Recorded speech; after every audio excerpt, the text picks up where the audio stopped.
the Van Oven Law has been passed. And that is a law that has been on the books. It's a kingdom law, and it is a law that has been on the books for a long time. And it changes the charter of the kingdom to make it not possible in most cases for the Dutch government to issue a general kingdom decree that does not have a basis in the charter. It was this law as well that a proposal was made to amend the charter when this law was being handled, and given the individual members of parliament of the Caribbean countries the possibility to propose kingdom laws. You would also know that that part of the change to the charter went to the Council of State for its advice, and the Council of State suggested that rather than giving the individual members of parliament of the Caribbean countries, so Aruba, Curacao, and St. Martin, the opportunity to present a draft kingdom law, the Council of State recommended that it might be something to look at, that the other parliaments, so the Parliament of Aruba, Curacao, and St. Martin, that the parliament as such could make a proposal for a kingdom law. However, that part, that change, and the advice from the Council of State was not yet put into procedure. In the meantime, the law that basically establishes that in most cases there should be a basis for the kingdom government to issue a general decree, that kingdom law has been passed. And in order for a kingdom law to pass, it needs to go through the two chambers of the Netherlands. That happened. However, in the case of a law, a kingdom law, changing the charter, not even after the law is passed, the kingdom law is passed, then the countries, the Caribbean countries in this case, need to give its opinion, its approval on that kingdom law. And you might recall that on several occasions, the Minister for Kingdom Affairs, Minister Plasterk, indicated that in the case of St. Martin, he did not hear from the government about that law that has been passed. So I asked the Prime Minister to inform me as to, one, the position of the government regarding that now kingdom law, and secondly, if the government has responded officially to the kingdom law. In fact, the kingdom law, changing the charter, cannot go into effect without the approval of, in this case, the countries. And my interest is with St. Martin. What has St. Martin said? Has St. Martin reacted? Because I think this particular kingdom law is a step in the right direction. Yes, there are some exceptions. So as far as the law regulates, the kingdom law regulates that the kingdom government cannot issue general decrees, the so-called algemene maatregel van Rijksbestuur, unless there's a basis for that. There are some exceptions, and in the law that would still make it possible in terms of it being urgent. Then you can have that. You can have a general decree issued, a kingdom decree issue. However, as I mentioned, it's a step in the right direction to start with at least making sure that most kingdom decrees must find their basis in a law, and especially where the charter is concerned.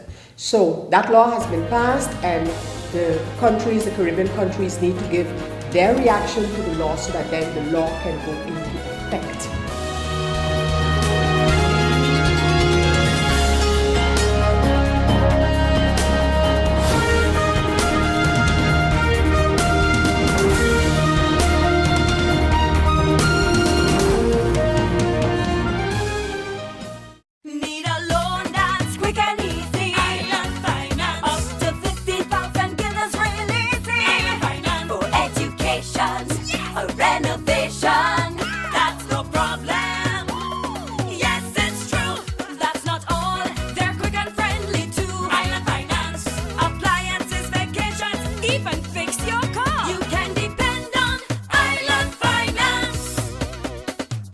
Hey guys, did you know that now with Telcel, if you accumulate $25 or more within one calendar month, you get 15 more? 15 more? Yes, 15 more. However you want. So I can top up $3 now, $10 next week, and so on until I reach or pass $25? That's right.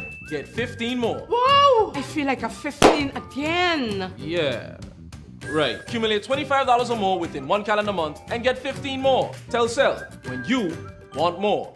GEBE has been faithfully serving the communities of St. Martin, powering your home and our economy. Come rain or shine, our qualified team of professionals are working hard 24 hours a day to provide you and your family with safe, reliable electricity and water. We use the latest technologies and test our products daily to maintain the highest international standards. Our friendly staff is always there to assist you, whether in person, over the phone, or online.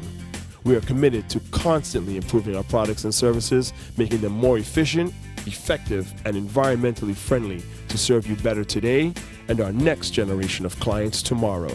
GEBE, powering a brighter future. Our friend Megawati is here with tips to save you energy. 1. Turn your airco temperature up. 2. Use a ceiling fan instead. 3. Buy energy-saving products. Save some green with NVGEBE.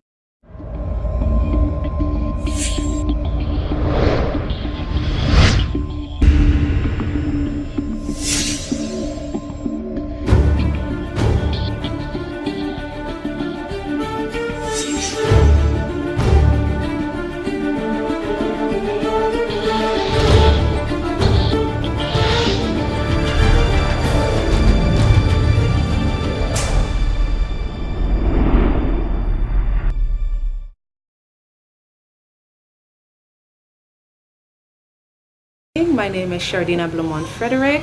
I'm a registered nurse working at Collective Prevention Services, which falls under the Ministry of Public Health, Social Development and Labor. Okay, now enlighten me exactly what is taking place this morning.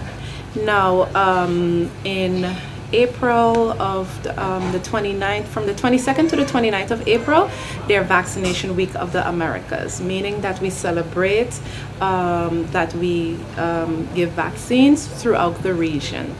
We normally do not celebrate it within that period because that's our carnival season.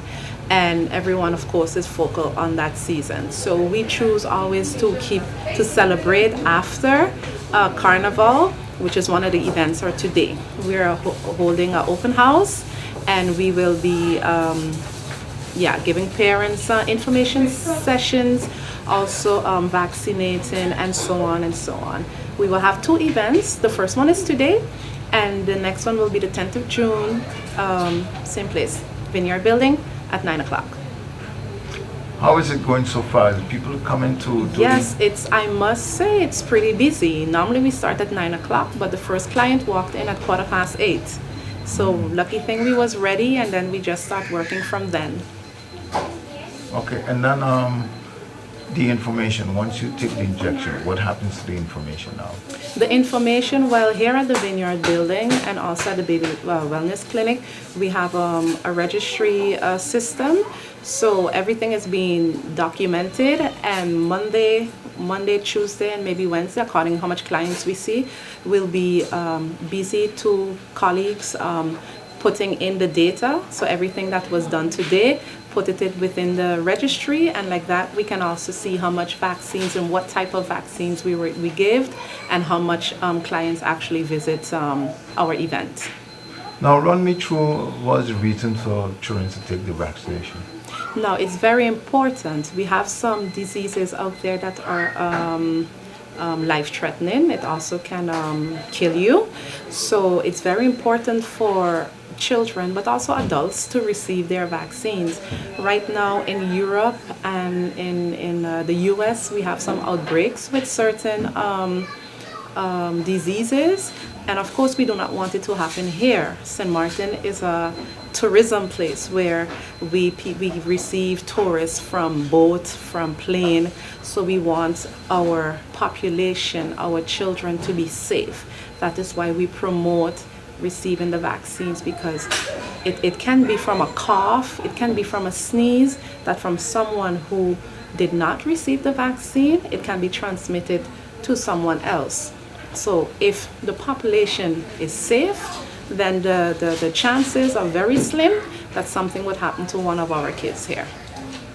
Do you experience any, like say, any health problem with any of the children? Like a percentage wise? No, normally what we would experience is children, it's according what they receive, what type of vaccine. It's mostly fever, soreness by the injection site. Some children, they do get headache, the older kids. They feel a little fatigue, but that's about it. I would like you to know that vaccination is the key to make sure to secure your child's health is one of the keys then. Come out and vaccinate your child. Make sure that your child is protected. One thing is that what certain parents they do not realize is that you refuse for your own personal belief on vaccinations, but when your child goes to college and according where they go around the world, they still would need that vaccine to enter within the school. So if it's free now, why would you want to pay then $500 later to enter? That's it. Come out and support our event. It's a party. Vaccination Week of the Americas is celebrating their 15th year, so that is why it's decorated all festive. So our next event is the 10th of June if you cannot make to this one.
People all across St. Martin are switching to a more rewarding experience. The WIB MasterCard Fun Miles credit card, better known as My Card. Earn 1 Fun Mile for every $2 spent, even abroad and online. This will quickly get you a ton of Fun Miles to redeem for travel, shopping, food, fuel, and much more. But there's more to My Card. Worldwide acceptance, an EMV chip for extra security, and 250 free Fun Miles with first use. Switch to My Card today at WIB. Fun miles, from within your reach. Hey guys, did you know that now with Telcel, if you accumulate $25 or more within 1 calendar month, you get 15 more? 15 more? Yes, 15 more. However you want. So I can top up $3 now, $10 next week, and so on until I reach or pass $25? That's right. Get 15 more. Wow! I feel like a 15 again. Yeah. Right. Accumulate $25 or more within 1 calendar month and get 15 more. Telcel, when you want more.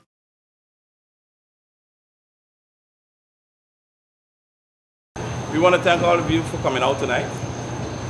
And I want to thank, first of all, the participants for putting on a great show. Again, the third time.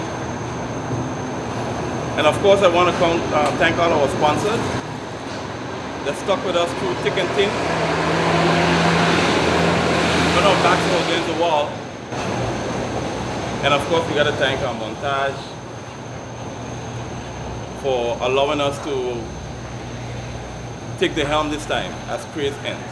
My name is Omari, as many of you know, and I just want to say thanks for turning our little idea into a great, phenomenal, successful show. You guys deserve all the credit in the world. Each and every one of you that took part in it, and it's just gonna keep getting bigger and better. And thank you again. That's all I can really say is congratulations to everybody that was a part of it. This is a movement, and we're doing something big, not only for ourselves, but for the whole island. And it's really something great for everybody, and just thank you for letting me be a part of it, and voila. On behalf of SCDF, I would like to say congrats to everybody here, everybody who's been a part of this show, especially the team. I wasn't with them this year, was like pulling teeth because I was there with them from the beginning. It's glad to see what the show has become. And you know, Carnival supposed their show to the utmost. This was the biggest production this year, I don't care what nobody say. This is the best show. We had our own, I think we got to change the name to Best of the Best. Because this show was by far, we had the best performances in the last 3 years in Carnival have been on this show. Against all the Grammy Award winners, against all of them, these were the best performances ever. So kudos, keep it going on. I don't even need to say like, continue your career, whatever. All you guys there, and it really brings something different to our carnival that a lot of carnivals don't have. And just keep it up and just keep making good music. My kids could sing all your songs. I'm going to be presenting right now the checks for the Power and Groovy first runner-ups. And the first runner-up winner, they both each got $3,500. And in the Groovy category, the winner for this for the first runner-up is Mr. Kingverse. We'd like to present you the check. All right. The winner, and on behalf of him, his sister is Shaz. His sister is here on his behalf. Unfortunately, he's not here. He's off island. His sister is here to take the check.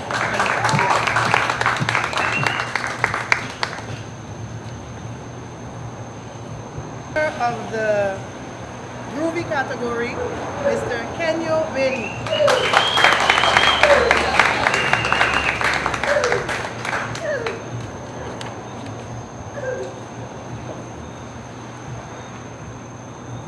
Power category, for the second time in a row, Kingverse.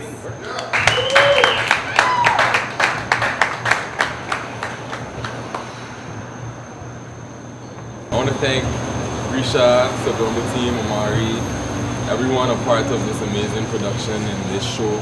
There's a platform for us to really showcase us and our music. And next year is going to be bigger and better. It's been getting bigger and better. So look forward to a lot next year for us. Alright? Thank you. Like Kenyo said, I want to thank everybody, the organizers for creating the platform, everybody who has a hand involved. Gotta big up all the fellow artists and performers. Great show this year, as always. Keep bringing the A game.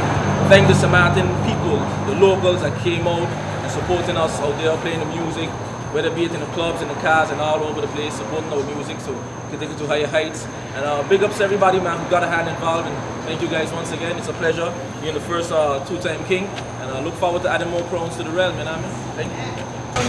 On behalf of Shadowman, aka Shads, I'd like to thank the Super Rumble team for having me here and part of him, and yeah, thank you.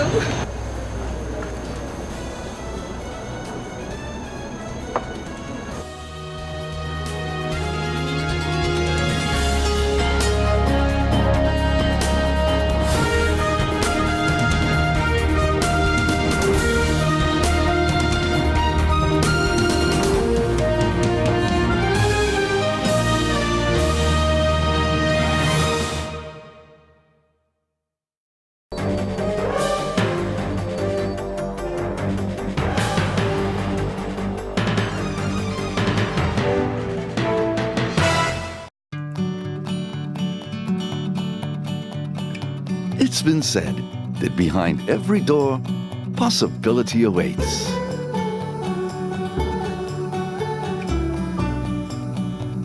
How much possibility depends on which door you open first.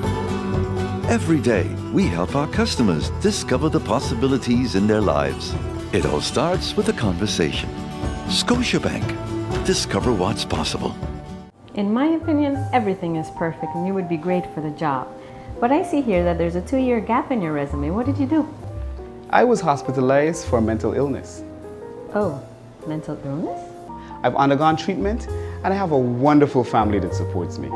Well, that is good news. No, it's fine. I'm recovered. We'll contact you, okay?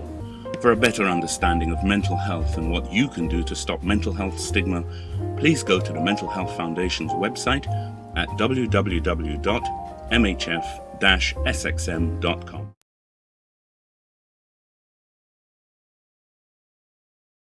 The IPCO, according to schedule, would have taken place in the week of May 29th.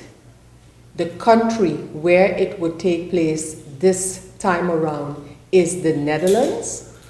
However, given the recent election on Curaçao, it was proposed to move the IPCO up a little, so move it a little further down in June and more or less in the week of the 12th of June. And however, that then kind of puts it very close for Aruba and their election that will take place in September. So concretely, the discussions are now taking place. There will be a video conference today between the 3 Caribbean countries regarding the schedule for IPCO, and then tomorrow there would be a 4-party video conference regarding the same preparations for IPCO that would have to do with the period or the dates for IPCO, but also the agenda that would then be the IPCO agenda if the trip goes ahead and IPCO takes place in the Netherlands. All 4 countries, however, are of the opinion that an IPCO should take place. However, we're now dealing with, as I mentioned, the logistics in terms of dates, etc. So those 2 video conferences are taking place, one today, one tomorrow. Also later today, Monday, is a meeting scheduled of the Central Committee of Parliament, and that has to do with GEBE. Specifically, the agenda point is deliberations on the current state of affairs of GB. This is a meeting requested by the UP faction. It was requested actually back in February due to scheduling and having the minister come in along with whoever the minister will bring from GB. That took some time, and the meeting now regarding GB is scheduled for this afternoon, Monday afternoon. And then there is another Central Committee meeting of Parliament, and that is on Wednesday. And in this meeting, the expectation is that the Central Committee of Parliament will hear from the Independence for St. Martin Foundation. This is a discussion, as you would recall, that will be had with that foundation that had sent in a request. It was labeled petition. However, the Petition Committee of Parliament deemed it more appropriate for a handling in a Central Committee of Parliament. So that will take place on Wednesday, and that one starts at 2 o'clock on Wednesday. And if it is agreed in the video conferences that the IPCO will take place, then on Wednesday we will also be looking at the composition and the travel of members of Parliament, specifically the Committee of Seacare, to attend the IPCO meetings in The Hague.